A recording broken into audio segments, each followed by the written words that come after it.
everyone, it's Shell from Scrap Secrets and welcome back to my channel. In today's video, we're going to be using some forgotten supplies.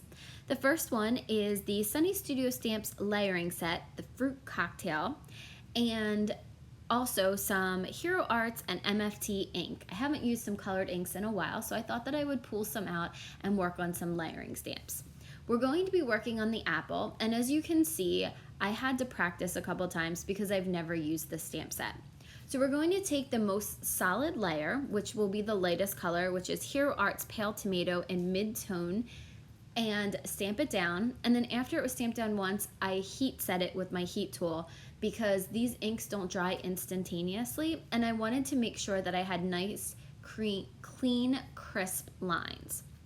When I went to layer up the middle part, it took me a little while, and what I ended up doing was taking the stamp to where I thought that it looked perfect, moved it over a little bit to the right just until I could almost see the white cardstock underneath, and then scooted it back over a little bit because in this case, the darkest area is going to be on the very right side of the apple. So I wanted to make sure that the apple was lined up properly. In the first and second attempt at it, it was not. So this time it actually worked out perfectly.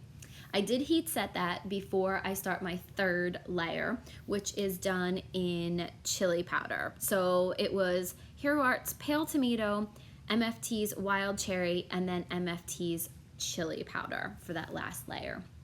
And again, that last layer is going to be the darkest on the right-hand side. So I did the same type of thing. I lined it up to where I thought that it looked perfect and then scooted it over just a little bit till I could almost see the white cardstock underneath. The stem is stamped out in Distress Oxide in Vintage Photo. And then we're gonna put that to the side because we're gonna start working on the pears. Now, I'm using 3 different colors and we're going to do the pear layers, basically the same exact way that we did the apple. Now, I'm using some green cardstock because initially I thought that I was going to do the first layer in something like a Versamark or a clear sticky ink, and I thought that it would give the outline. And I think because this paper is textured, it didn't come out really well. I also tried using some white pigment ink, and that looked pretty cool, but it wasn't exactly the effect that I was going for. So you're gonna see I am using the color, this one is, I believe this is MFT's Spearmint is the first layer. That's the lightest one and the most solid one. And you see I also used my heat gun to heat set that. And then we're going to be using the which one is that? That is the Hero Arts Lime Green for the second layer. This version was a little bit trickier to line up because it was almost a tone on tone, so it was hard to see the ink underneath. Kind of like before I said I scooted this stamp to the very right. With this one, I scooted it to the very left. It was a little bit hard to see where that line was, but I think that I did a better job of lining this up than I did a practice one, and definitely lined it up better here. So I believe I stamped the second layer on the right twice because that looks really, really dark to me. And then the third layer is in MFT Gumdrop Green.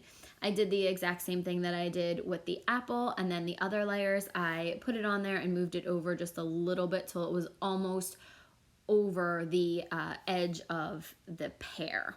So because that left bottom part of the pear is going to be the darkest. And on that image, there's actually a couple dots where, so it's not actually the very left-hand side, it's up a little bit.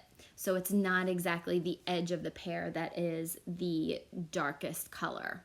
So I love how these came out. It looks very realistic. It gives you a lot of shading without having to do a lot of work, without really having to do any coloring. So now I've stamped all 3 of my layers. I did heat set those, and we're going to be using the same Vintage Photo to stamp out the stems, and I picked the pear stem for one and then the apple stem for the other. Now one is thicker than the other, but that doesn't really bother me. So I decided that I wanted to add some white gel pen. So you see on that little highlight area where it's green, I thought that I would add some white highlight pen because that would be the highlighted part of the pear. And then I thought, let's pick a sentiment for this because I wanted to make this one a finished card. So I pulled out some of the sentiments from the Sunny Studio stamps, and most of these words are individual words. Initially, I thought I wanted to make it say, "We make quite the pear," but then I decided to change my mind and make it say, "We make a great pear." So I was trying to figure out how to get the sentiment across there. I didn't want it to go across the images. I kind of wanted to make it go around, but I didn't really feel like trying to curve the sentiments. So all I did was put the sentiment around the pears. So I didn't have to curve it. I just made the words fit, and then I put A in the middle. I will stamp that A separately because that A was, since it's so tiny, it did not want to stay on there. I do use the Distress Oxide in Vintage Photo to stamp all of these out, and I put them on there. I probably should have put them in my stamping platform before I put them on there, but actually it does work out. All of the letters except the A stay put. So I just put the A to the side and I will stamp that with my stamp block. Put that to the side and then ink it up with the Vintage Photo Distress Oxide and stamp that down. Distress Oxide is not usually a stamping ink.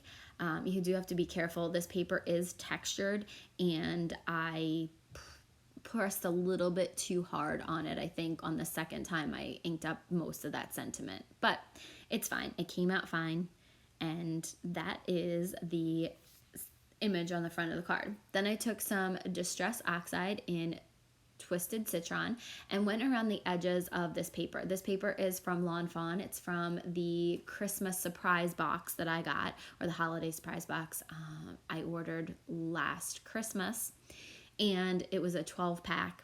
So now I'm using my supplies. So pattern paper, I haven't used the layering stamps, and I have not used any washi tape in a while. So I decided that I was using all kinds of supplies tonight that I haven't used in a while.